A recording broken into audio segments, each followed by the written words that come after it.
Donata, welcome. It's really our pleasure to have you back in school after 3 years. Four. Donata Lekatsa is a graduate of Alba. She's an economist, a professional dancer, a dance instructor, and the founder of Hobnob. She's going to talk to us about it. Donata joined the school and did the MSc in entrepreneurship during a very, very bad time for this country, for the young people of this country. And there is a major theme which is about pursuing your passion, even in a world that perhaps is not ideally set up to help you do that. And we're very, very thankful to you for coming here to share your story with us. And evidently, as probably had some of you saying this before, and I know you're true, it's way more interesting to dance than to listen to people talk. So as much as we can talk at least about dancing today, which is another part of creativity, expressing our creativity through dancing, which is very important. So welcome. It is really great to have you back here. The floor is yours. Thank you. Hi, everyone. Can you hear me? Yes. Okay. Thank you for inviting me, Mr. Mainemelis. I'm really glad to be here with you today. After 4 years, I'm a bit nervous because I haven't spoken English for 3 years. And it is a great honor. I am here I'm glad that I'm here to talk to you about creativity, because creativity is a very important thing in my life, and I suppose for all of you. Because I think without creativity, there is no meaning. I mean, you can't breathe without, it's like you don't have a breath without creativity. When you want to imagine and to creating things, that's the best thing for me. Today, I suppose in all of your life,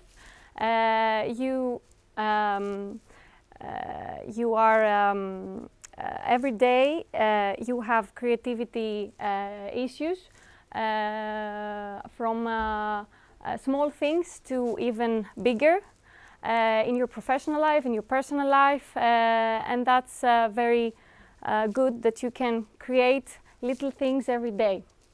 I'm here to talk about my own creative way of thinking and my artistic creativity background that led me to create this venture. It is a small venture, it's not something very big. It's not a startup technological thing. So Hobnob is like my new small kid. Okay, no, it doesn't work. Oh, it doesn't work. Down. Okay, thank you. So hello, I'm Donata. I would like to share with you some creativity, some forms of creativity when I was young, because it will help me through this presentation. I started dancing since the age of 3 years old, and my teacher was very cruel, classical dance. But this helped me a lot improve my creativity and my strength. In my hometown, Lekatsa, with my friends, when we were young and our grandparents left us after the swimming, we used to paint some rocks and sell them outside in the market. I suppose some of you have done that. It's a creative way and to paint and to sell. It's entrepreneurial. So that was a form of creativity for me when I was young. Later on, I invented a nice way, maybe some of you have done it again, to do my homework at home. I was dressed like a teacher, put my high heels, so the high heels of my mother, and the whole outfit, and I was pretending to be the teacher, and that's how I learned my studies. because I'm an only child, I didn't have a lot of friends at home. So I was making some businesses. I was a pharmacist. I had a grocery store. I was a chef. I had a parking, and I invited my parents with Monopoly money to come and do the services, or give them my services, or buy something. Later on high school, I was part of the theatrical performances of my school. I was singing in the chorus. I was singing in a band. I continued dancing. I've never stopped dancing. Only 3 years in university, which was a bad period. I will talk to you again later on. Oh, this doesn't look. Can you see it? Okay. I will talk to you a bit about my education. It was the worst years of my life. The Bachelor in Business Administration at University of Piraeus, I don't know why I got there. Perhaps because, like all of the parents don't know, if you have good grades, they say, okay, go there. Okay, go there. And I didn't want to go to law school, so I went to study economics because it was more open. And then when I finished in 2009, I decided to do my dream, which was, I thought it was that back then, to be in the fashion industry. And I went to Veloudaki School to finish a fashion styling course. I ruined all of my mother's wardrobe and my wardrobe, my friend's wardrobe, the jeans, some classical pieces of my mother. She doesn't know. And I started working in magazines. I was in Elle for some years, but then the crisis started and we were all fired. Anyway, I didn't like it at all because fashion, okay, it was creative, but it didn't have a meaning. It didn't have a humanitarian purpose that I was seeking, and I thought it was meaningless to follow fashion, for me at least. And then my uncle helped me because he had a big pharmacy in Glyfada. And he told me, why don't you come work here? He didn't think of it very well, though, because I didn't know how to give change. I was really bad in finance, in accounting, in everything that had to do with numbers. No. I even said, okay, if you don't have customers, let's dance. Let's do something creative and they will come. I implemented some nice stuff, even though it was a difficult environment for me. If you have worked with your parents or your family, I don't know if anyone, it's really hard.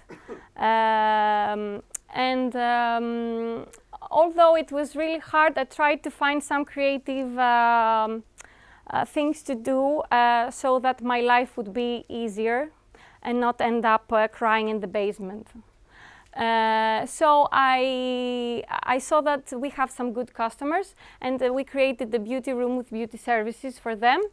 Then the pharmacy didn't have Facebook. Back then it was not nice not to have Facebook. So I did Facebook and I was following it. And membership card for the lawyer customers, that was nice. He kept it. New cosmetic companies for younger people to come. A lot of events with wines, with beauty tips, everything. And a lot of meetings with the employees because they had a lot of problems and issues my uncle didn't know. but he was not, he didn't want to change. He didn't want to hear my thoughts, and so I stopped. And I said, so what I'm going to do? I lost 5 years of my life in the pharmacy, and now I am without a full CV, without a nice CV, without background, without experience. And I say, okay, let's go to Alba. Which was the rocket chapter. I call it that way because from there I went up there, and you are very. It's very nice for you to be here. You will understand. If you haven't understood it yet, you will understand it. It's not. It's not. It's not, yes, because when you have so many classes and so much work to do, you can't understand it. But it is a very nice chapter in your life. I have a lot of friends. We were 13 people in the entrepreneurship. It was the first entrepreneurship course and master. And I'm a friend, good friend, with 7 people of the 13. It was something new, something refreshing, something that is not only about the knowledge that you gain, it's about the confidence I got back. I understood my strengths and my advantages, and I said, okay, let's try it. It gave me back actually the mood of creating, because I have lost it. And in the same time, okay, yes. In the same time, yes, okay. Before I was dancing, a lot of dances: contemporary dance, Latin dance, classical dance, and I didn't like any of it because it doesn't it haven't spoken to my heart. But a friend of mine one day told me, "Okay, have you tried the swing? Have you tried the Lindy Hop? Has any one of you dances Lindy Hop? Yeah? Ah, nice. Okay, so why don't you come?" And I said, okay, it's swing time. And I liked it a lot. It was love at first sight. I've never stopped dancing Lindy Hop since then. I became a teacher. And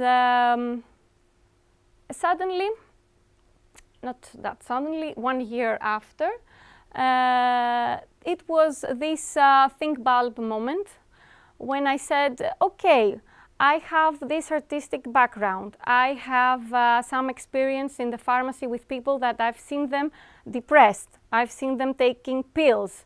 That they don't have a hobby or something that they like. They go from work to gym, then TV series, then back to gym, then back to work, and it's this awful routine that I don't like personally. You have to have, I have to give to these people something to feel optimistic, to be, to have smiles, and to be creative, like I started to be creative. And why don't I turn my hobby into a job? And in the south suburbs where I live, swing wasn't very popular. It was only in Athens, and the people who were in the south suburbs, they were going to Athens. And you know, because the south suburbs are very closed society, like in space, they don't go in Athens because it's far away. So I said, okay, let's do a place. Let's create a place that people can come and dance swing. And because I liked also yoga and other activities, let's put some other activities like Pilates, yoga, alternative, or new things, because afterwards I put some new stuff in this space. So okay, the first creativity test that I had to take, because when you think of an idea, okay, you think of an idea, but what then? how this idea is beginning to be a job. My first creativity test was the name and the whole brand identity around the name. My mom thought of the name. She helped me a lot. She doesn't know any English, but she was searching, and I don't know if you know, hobnobs are some English biscuits with oat and honey. But also hobnob means to associate in a friendly way with other people, usually in upper class, but I don't use it. Associate in a friendly way with other people. So it was very nice for what I was thinking.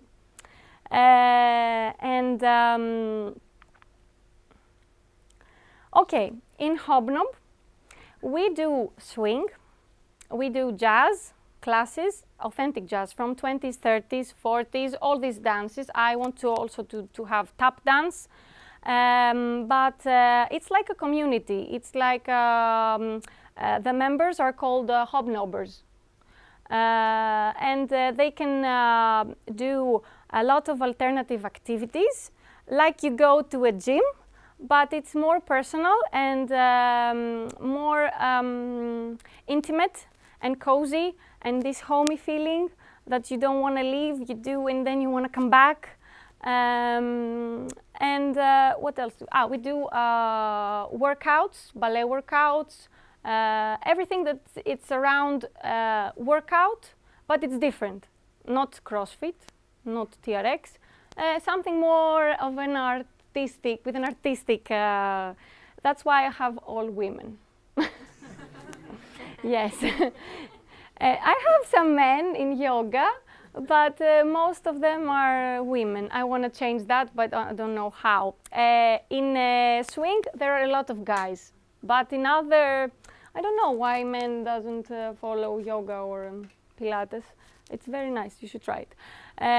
So what is hobnob? I have a video with some moments, so you can see. No? Huh?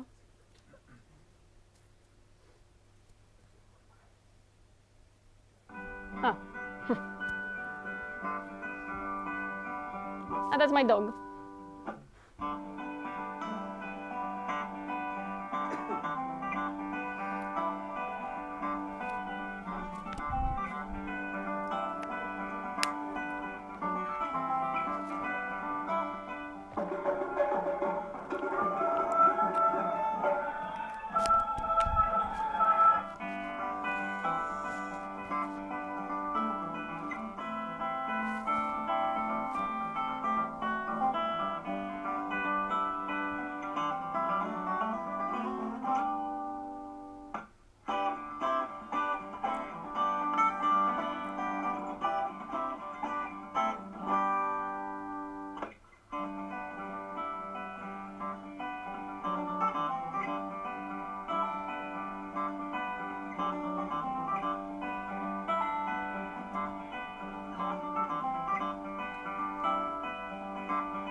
Okay. Maybe you took a bit of an idea what we do. Okay, the first creativity test was the name and the whole brand identity, and the second creativity test was being a dance teacher, because I've been a dancer and it's easy to be if you have a talent, it's easy to be a good dancer, but to be a teacher is really difficult. I didn't have at all confidence, and I was feeling that I'm not gonna make it. If people were in my class and they didn't like it and they wanted to leave, how am I going to live with that? And I had to think of creative ways to do, because I didn't have a lot of experience as a dance teacher, actually. Creative ways to do my classes so that they were fun. And I was improvising, because all of the authentic jazz and the Lindy Hop is all about improvisation. It's you dance in swing jazz music, and you feel like you are an instrument of the band, an instrument with your body and with your partner or alone. So I introduced some new improvisation games. We played a lot with the music in my classes. And I have more than 10 people now in my classes, and in jazz and in Lindy Hop some 30, and from one class of Lindy Hop now I have 5, and I hope it continues that way. So that was with my dance partner. Was a nice creative class. That we showed to our students how to improvise with the music, with their dancing. It's a bit of fun. It's not.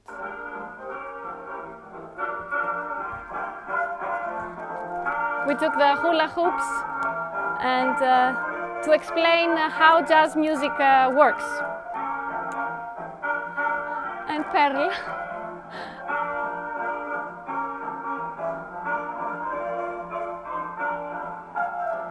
Okay.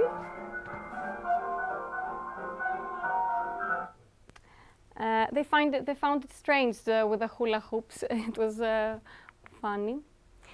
And my third creativity test was how to keep these hobnobbers, these people, in my studio, and why not, and to prevent them from going somewhere else.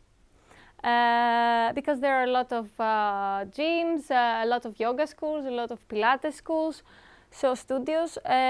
So I thought that I have to create a bonding between them. I have to not only to keep them, but because I like this, I like to bond people. I like to meet them. I see a person comes in my studio and I say, oh, hi. And then another person, oh, hi, this is Katerina. Oh, this is Panos.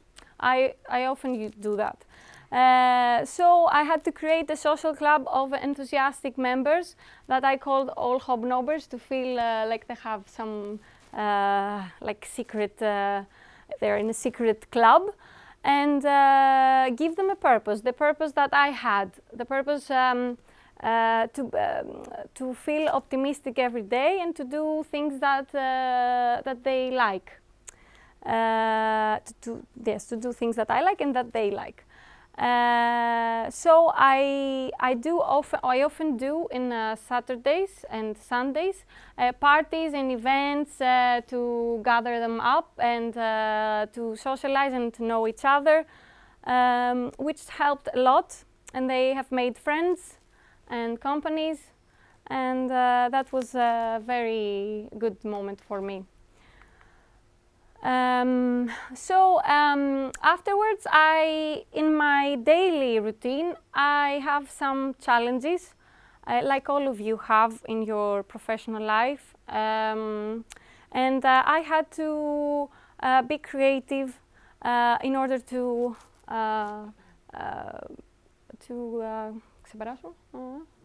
overcome. Okay.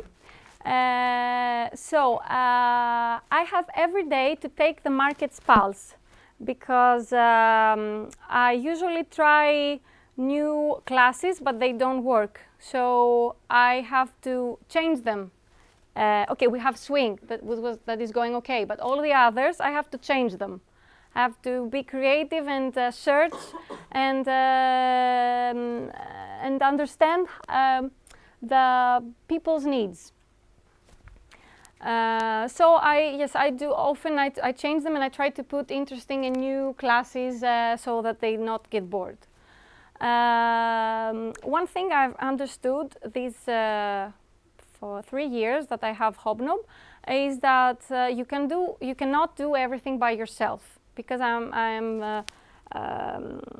want to work alone. I like it, and I'm a perfectionist, which is not very good in some aspects of life. But I understood that you need help from your friends, or other people that they know.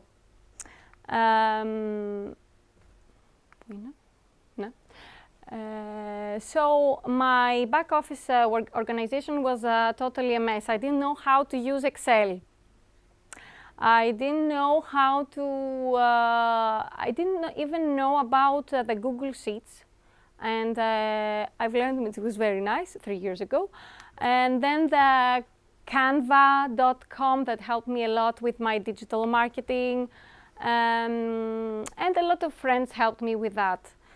So don't be afraid to ask for help. Another challenge, it's the change of the teachers, because I hire the teachers from instinct, and sometimes my instinct doesn't work. So I have to change them quickly, those that they cannot make it, and keep the good ones. And the good ones are those who have, I say, a star. It's you can see it. It's they glow. They can bring people. They're communicative, and it's the secret of success. The fourth challenge is that a lot of people say, you are a happy person because you have your hobby as a job. You turned your hobby to a job. It's not that easy, and it's not that nice in the end, because you turn to lose your hobby. You don't have a hobby anymore. It's difficult for me to go to parties like I went to dance. It's difficult for me to go to festivals because I don't have time, because I work 7 days per week. I get back from work at 12. But I think that when you love what you do and you found it, it doesn't matter. All this doesn't matter, and it's life goes on, and it's true. Although I'm whining a lot, but that's okay. Everybody is feeling that. So my daily creative routine is not only dancing, of course, because I have this business, so I have to be also the mind behind this. It's the office work, it's all the payments and all the communication with the customers, which some of them are very difficult. They come with, yes, I don't know what to do, I want to dance. Maybe I like African dance, maybe I like swing, maybe I like yoga. Maybe, I don't know, I'm depressed. So you have to give them what they want to make them feel better. The other routine of mine is the social media, because I have the Facebook, the Instagram. I'm all the time like that. Hobnob. That's nice for Hobnob. My friends are always yelling about it. I have everyday problems with the schedule, the teachers, the customers. The teacher is ill. I have to change him, and I have to use every day my creativity and my energy to overcome these problems. The most creative part, it's the preparation of my dance classes, which now, after 3 years, I love doing it. And it needs a lot of effort. Behind the class of 1 hour that my students can see, there is for sure a 3-hour preparation. This doesn't come without dance practice. So I practice, and the class is coming up. I don't have most of the time weekends because I do some events and seminars and dance parties for my students and for all the hobnobbers. Yeah, that's me. Yes, my creative process in dancing. I will talk to you about 2 creative processes. The one is in dancing, and the other one is at the office. In dancing, I take the creativity energy and ideas by participating in other festivals and being a student in other teachers, which I like doing. You have to be all the time educated. It's that gives you force. I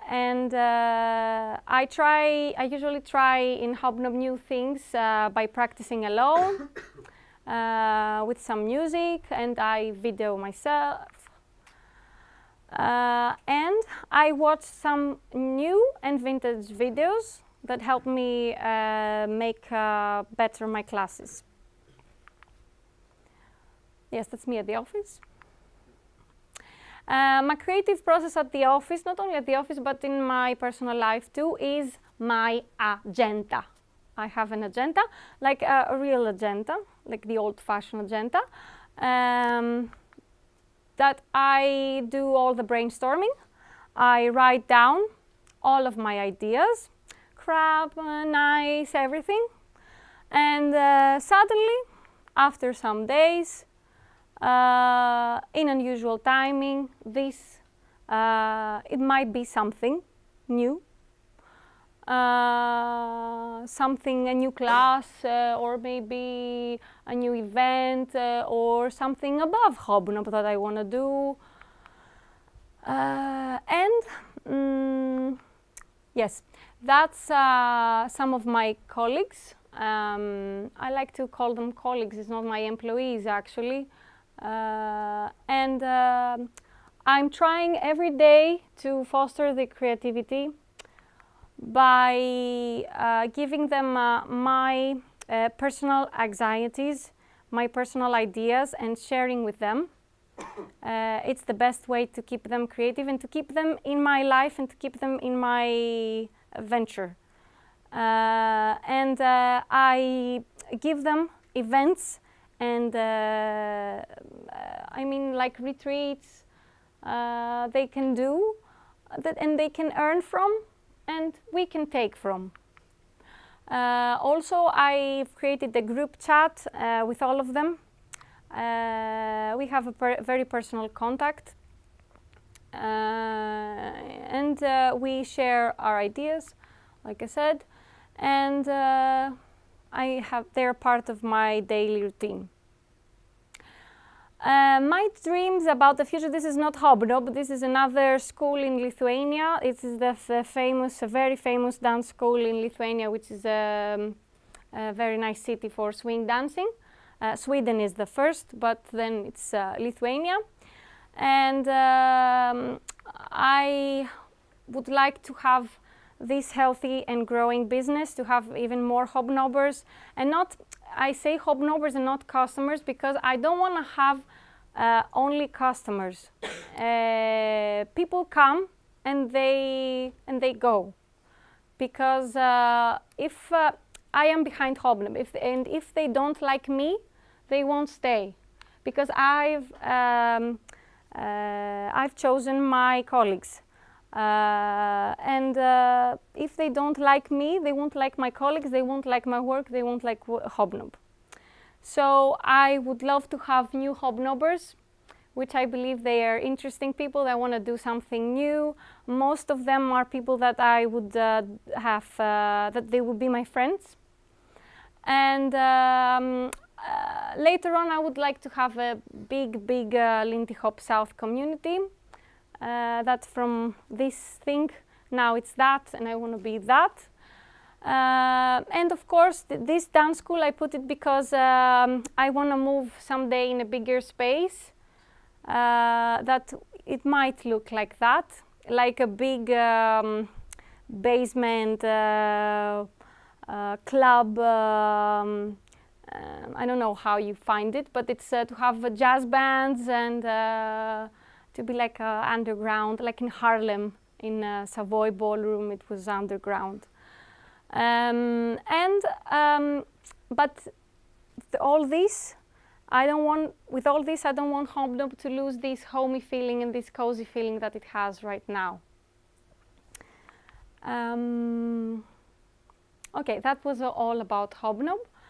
I would like to share with you some of my personal meaning of creativity. I believe that these are all myths, that you are born with it. No, you have to be right-brained to have creativity. No. It falls into your lap. I mean, it comes without effort. No, creativity comes with effort. Or you've got to be a little mad. No, because if you are very mad or very creative, and you don't have a bit of organization or organize in your life, creativity stays somewhere, and it doesn't become something novel, something tangible. Yes, thank you. So I believe that we are all creative every single day, in the small things. If something broke in my house, I have to be creative. So yes, from my point of view, you have to build your universe out of nothing. And how you will do that? First, you have to search for your own advantages. Find your own strengths. And this will help, Alba will help you if you haven't found it yet. Alba helped me a lot in that. And also through the professional experience. And if you found it, when you find it, try to nurture your strengths. Try to make them even bigger. Not focus on the small disadvantages you have. You are a bit of an introvert. You are a bit of, okay, something else. Don't focus on that. Focus only on your strength. And if you found your strength, you will have found a purpose. And then you will be creative. If you have a purpose, then you start being creative. Sorry, yes. Yes, and of course, don't stop learning new stuff. Don't stop trying, because that's the way creativity continues to work. This is a video of me dancing to end up. I don't know the time, if I was on time.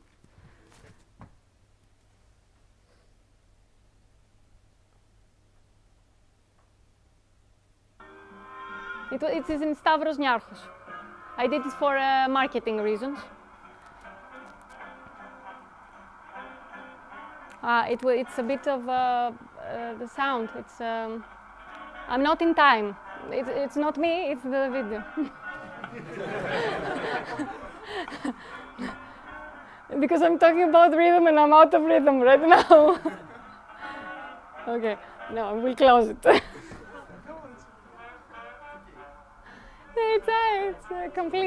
It's completely out of rhythm. I don't know. Okay. Okay, that was me. Thank you very much. I was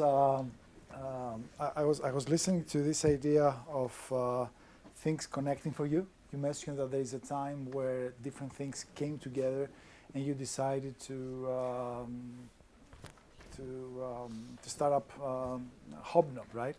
So what I did, and I'm so thankful to you for coming, I took the liberty of finding a previous record of your recollection of creativity, because it's always important for us to have people telling us how things work, not only in retrospect, but how things in their creativity go closer to real time. So I hope you don't mind me saying this, but if you remember, perhaps you don't remember this, but in November, actually in the autumn of 2014, you, which is before Hobnob came to be, you took the creativity class and you wrote an assignment we had in the class was called a reflective essay, My Creativity.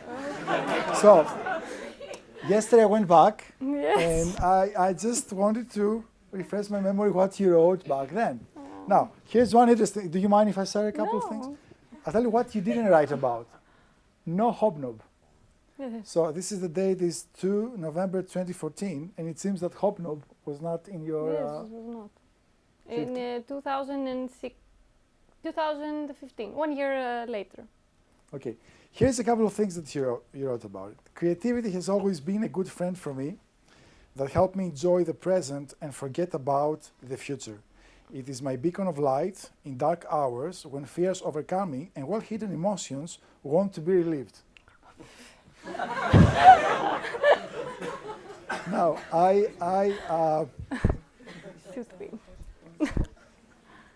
my other true love and source, now remember Donata writes this back in 2014, being a graduate student at Alba, working, if I remember well, that time in the pharmacy, right? In Alba, I was a full-time student, I didn't work. But I was working in the pharmacy. In the pharmacy. So here's what you write about dancing. My other true love, when you were a kid, and source of creativity since I was 3 years old, is dancing. We had, and you're talking about Lekatsa here also, we had an excellent wooden floor in our apartment for little dancing rehearsals in my ballet pink shoes. I had to be well prepared for my ballet performances at the end of the year, and this lasted 13 beautiful years. And then you go to the next chapter of your life and you say, I never understood until recently why I chose a business administration degree. No, it all comes... It all comes together. It's fine with the business administration, okay, because now I run a business actually, but back then I didn't like at all. There is an inexplicable lack of gravity in me, and when I listen to the music, no one can stop me from moving my feet. I love to dance, but in this specific period of my life, I felt expressed with ballroom, Latin, and tango dancing. Exhausting rehearsal and endless dancing moves gave me a sense of psychological rest from my harsh working hours in the pharmacy. I love trying new things, and especially new dancing forms, and these days I am thrilled with my new swing moves from the 30s, and I'm ready to be an expert. An exciting era begins. So it seems that the exciting era really did begin, right? Yes, yes. So my point is this: it's really interesting when we look back in our lives, and you see that some things actually really come together, and it seems that for you things came together a couple of years after that, and about dance. What I would like to ask you this, which you just present as the next chapter, which is Hobnob. Is it what you expected? What you're experiencing now? What is you talked about the routine? Fulfilling your dream. You talked about transforming your hobby into a job. Is it what you expected this to be? I think it is exactly what I expected to be. Yes, except the many hours of working and my personal body exhaustion. Because when you are a dancer, you dance a lot of hours. I have back pain, I have shoulder pain. That is my main issues. I used to go to snowboard, and I can't go to the mountains because I'm afraid if I hurt my knee, I will lose all my classes. Yes, I have these issues, but generally speaking, it's my uncle from the pharmacy, because it is downstairs in the same building.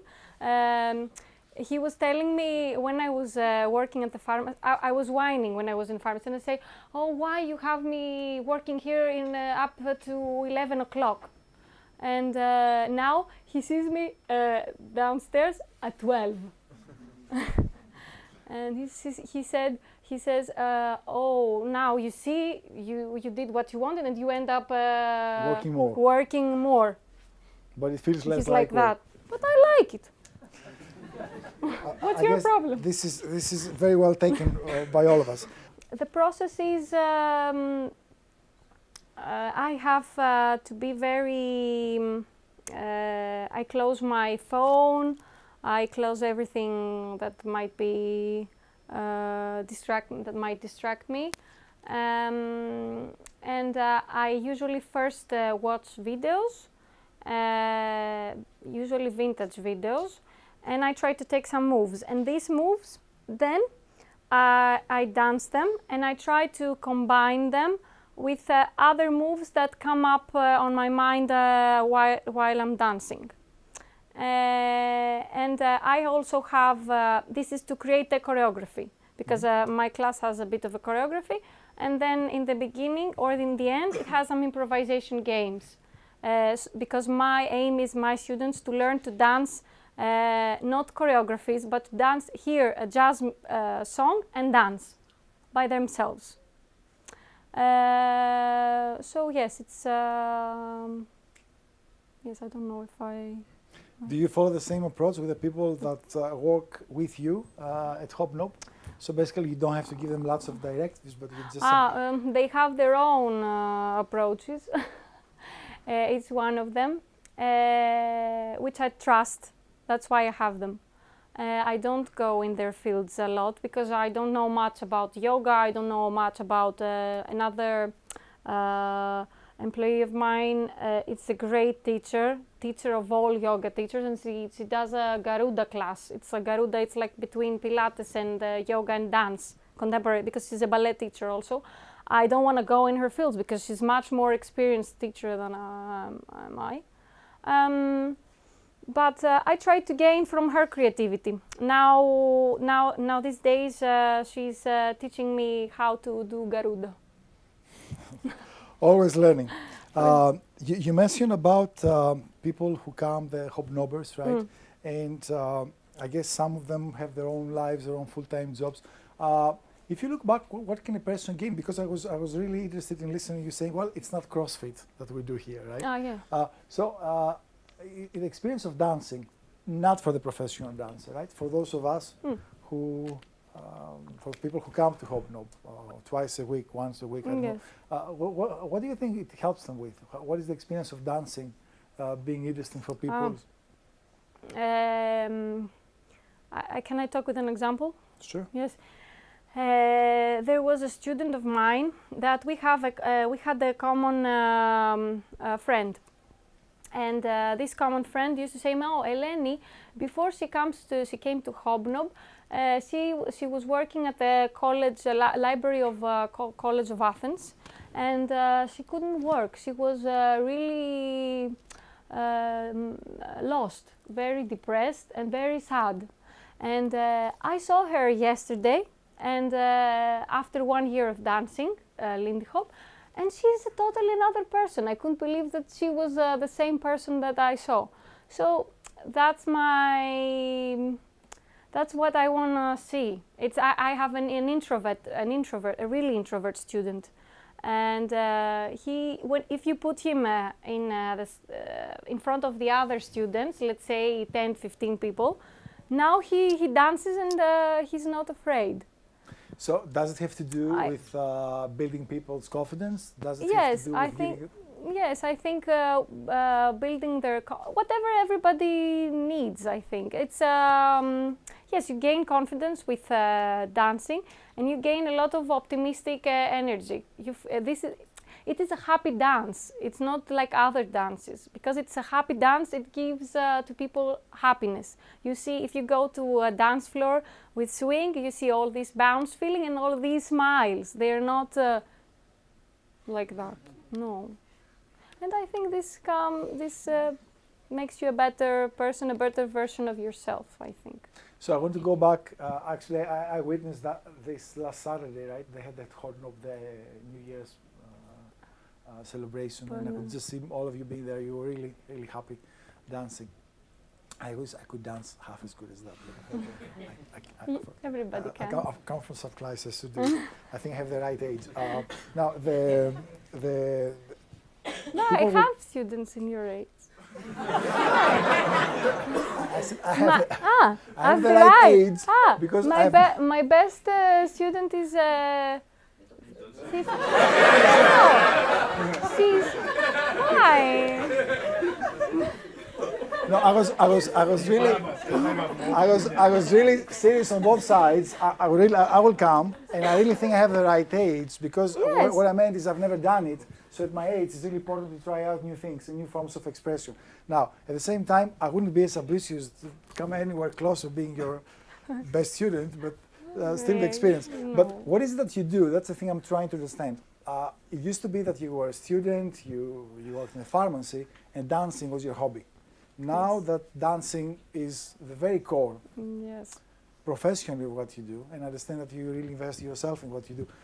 Is it both your work and your hobby at the same time, or do you leave space to do something else, to be able to do something different? No, that's my only problem is that I don't have a hobby anymore. It's I don't have the time to do. I want to do some exercise or to have another hobby, and I don't have the time. But through dancing and doing it as my job, it's fine because I feel happy most of the days. Yes, but I would like to have some more time to go to parties and travel abroad in festivals, which I will do the next 2 years. I'm going in a competition in France, in Montpellier this April, so I would love to have this more. I just wanted to ask you, starting this 3 years ago, I assume that was a really difficult era in Greece. So I just wanted to, without trying to be personal, what was that that pulled you to actually give this effort a chance? What was the strength that you? Thank you. Usually, entrepreneurs are known that they're taking risks. I'm not a very risky person. I am risky, but with a safety net, a bit of a safety net. I mean, you have to balance. Yes, you have to balance things, and I balance them, and then I do it. I don't say, okay, let's do it. It's nice.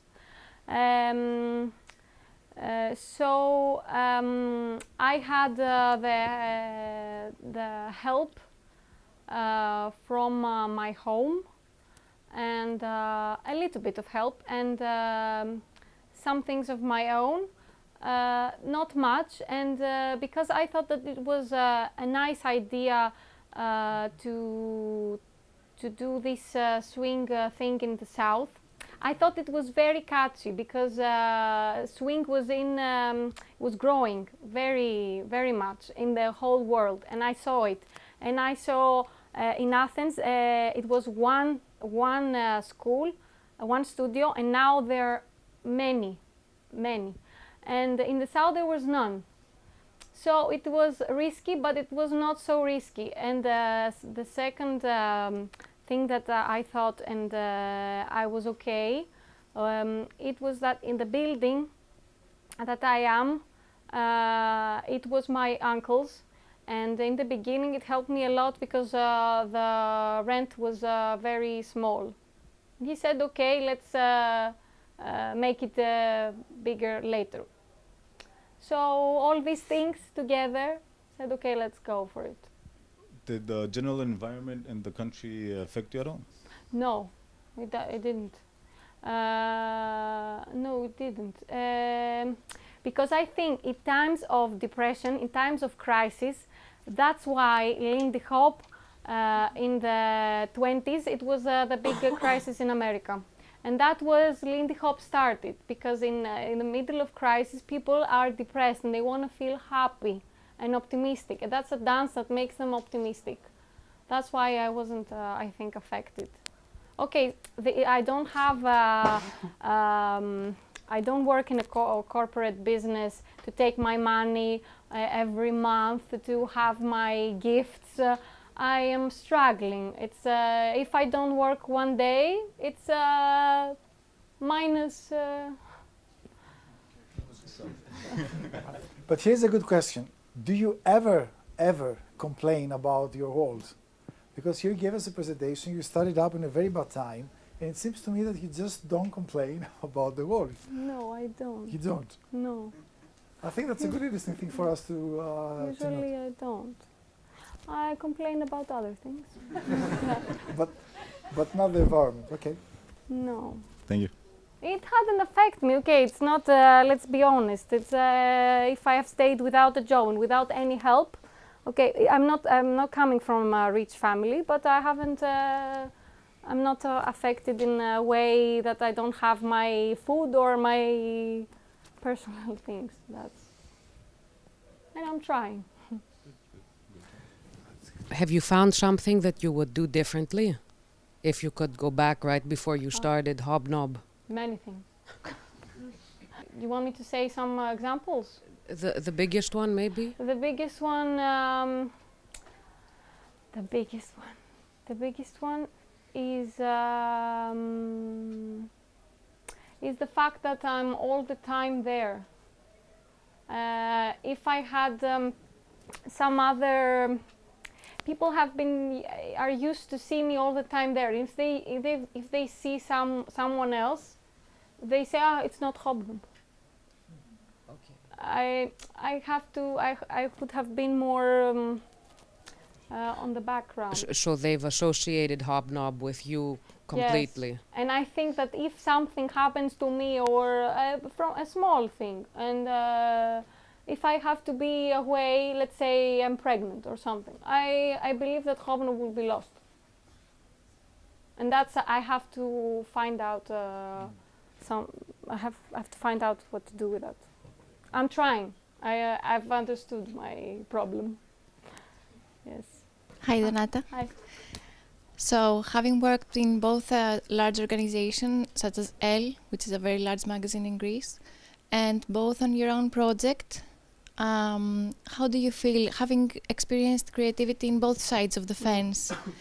What do you think is the main difference? Because I guess in Hobnob you are the main source of creativity. And I'm curious, how was it in a big organization? Did they foster your ideas, your creativity, or did they suppress it because of some commercial needs, etc.? Did you feel that your team was encouraging you back then? In my case, it wasn't so, they didn't foster a lot my creativity, both in Elle at all. I was just carrying stuff. I understood what the stylist is doing, actually. Stylist is always carrying stuff. If he's a head of stylist in Elle, he might do something else, but most of the times he's a car full of clothes and carrying stuff. So I was not able to give my creativity in this organization, but I don't think it's in my case. I have a friend that she's working in a big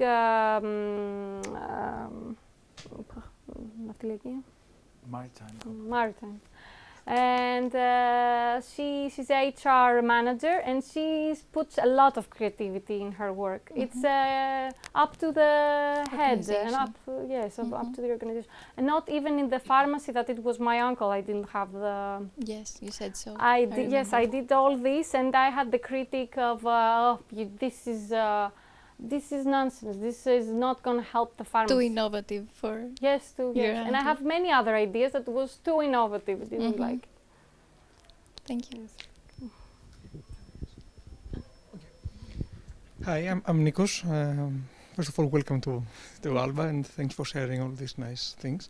So I was hearing you during your presentation mentioning quite a few times the word creativity, and at the same time you were saying that the problem with Hobnob, if this is a problem, an issue actually, is that you have to do a lot of stuff by yourself. So actually I'm anxious, I wondered how you try to foster creativity in your place, but creativity not coming from you, coming from the people around you, because you told us that in L they didn't appreciate your creativity, but it seems that now you might do the same. So how you try to solve this? I said that I found the problem. I'm trying to solve it because from this year I have a couple that does my classes.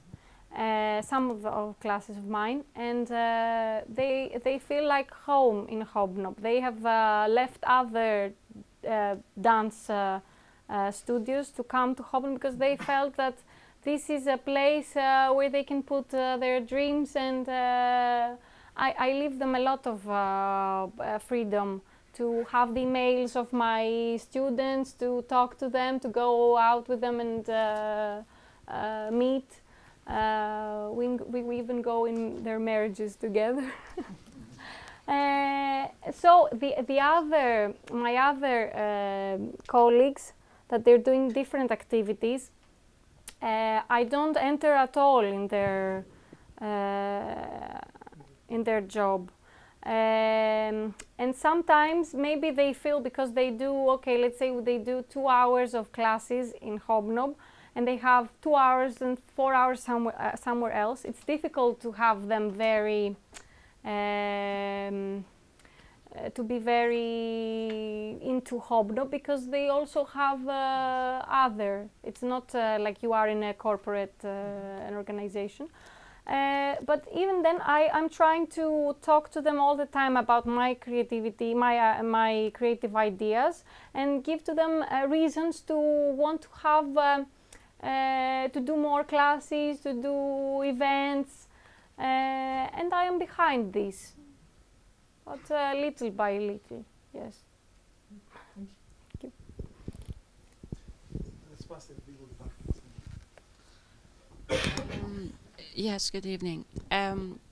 I was actually trying to make the venture is quite courageous. It's a lot of encouragement you found on yourself, and you try to put it on place. I'm trying to understand on the other side. I do understand that when we talk about businesses, we talk about budget constraints, and they do really affect the decisions, the big decisions on opening or not this venture, on carrying on or stopping somewhere, or the new ways that you should find to really go on the right way, or even make your dreams come true, like growing the business. How do they affect your business, your daily routine business, and also does this or do these budget constraints also affect the creativity? Do they really kill the creativity during this whole process?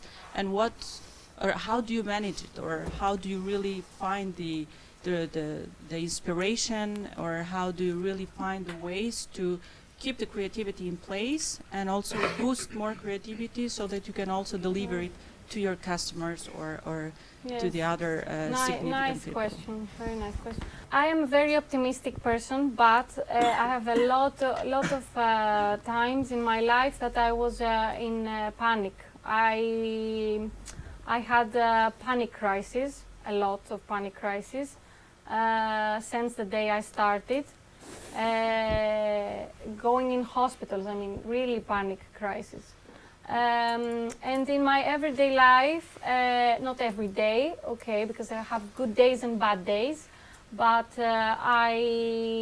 sometimes I go back home and I'm crying, and I'm saying, what if Hobnob is lost? What if in times like Easter time or Christmas time or holiday time in summer, where we're closed 2 months and I don't have any income, I am, and in the beginning I haven't done a good organization through the months. And in the first year, I earned money during the months, during the year, and at the end of July, I said, "Mom, I don't have money." That was the first year, but then I started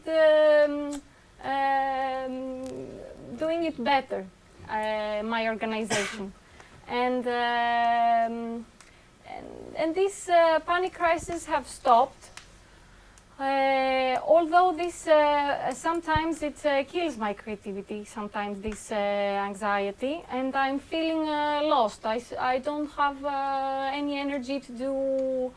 I wake up and I say, okay, and if I do that, and my customers don't like it, and I've tried this for 2 years and it doesn't work. It's a Pilates morning class for 2 years. 2 people, money from I have money from other things that go well, and I put them in some other courses that don't go well. And if the money starts to disappear, I say the class goes away together with the teacher. Because the teacher is the problem all the time. It's not about the class, it's all about the teacher. If it is a good teacher and it comes with a class, okay, a Pilates class, but it's a good teacher, the class would go very well. But yes, it kills my creativity. It's difficult every day. It's harsh. You're very open, you know, in sharing with us your emotions, your anxiety. You're very direct, very open, very honest. Has it always been that way for you? Is it like a characteristic of you ever since you yes, made it yourself? is. I do it in my customers also. No, not all of it, but sometimes. Early on, Donata mentioned that she's not very good with Excel and finance. So if you're not good with finance and Excel, the constraints of the budget usually are less of a problem.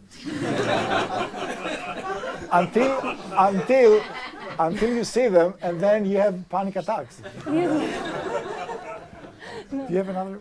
Yes, I do have another question. Actually, while watching the video, I did understand on your presentation, I did understand that you sound to be good in several things. Like usually people are good at one thing, and you sound to be good, like to have, you have quite a good background in doing different things, which I definitely believe that it gives you courage to go on. But my question is actually more directed, or when you took a decision to open your own venture, was it really affected, or did you really think of just making more money and you thought that the best way to do it is by opening your own company? Like, I do believe you're a professional dancer and you could really do well in being an employee somewhere else in another company. So the idea to open your own business, was it really affected by the, you know, you had the thoughts that you could do more money, or was it just because of developing your hobby, or you also experience doing other things and at a point of time you also stopped doing the other things?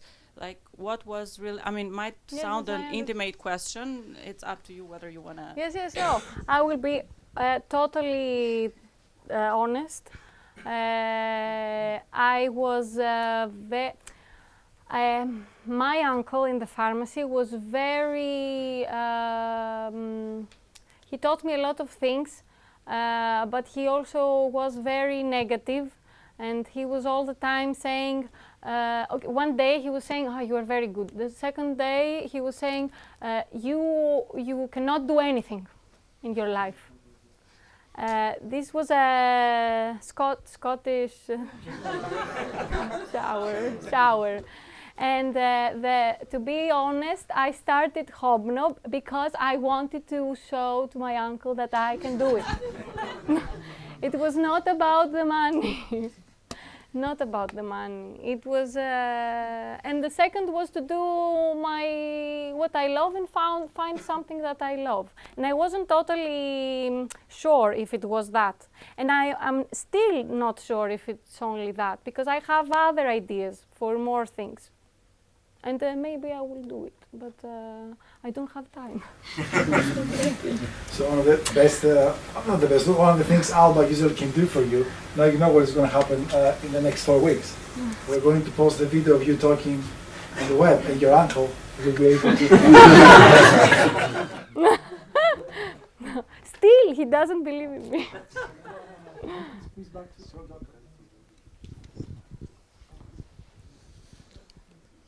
You emphasized about building trust and friendship in your presentation, and I suppose that these are very important qualities for new members that should be for Hobnob to continue to retain its homely feel.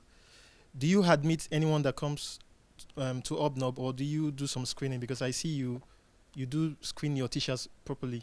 So do you screen the student as well? Because if you get the wrong student, I think everything is going to collapse. Screen myself. It's a great question. You emphasize a lot the social connection, the relation. So do you screen people?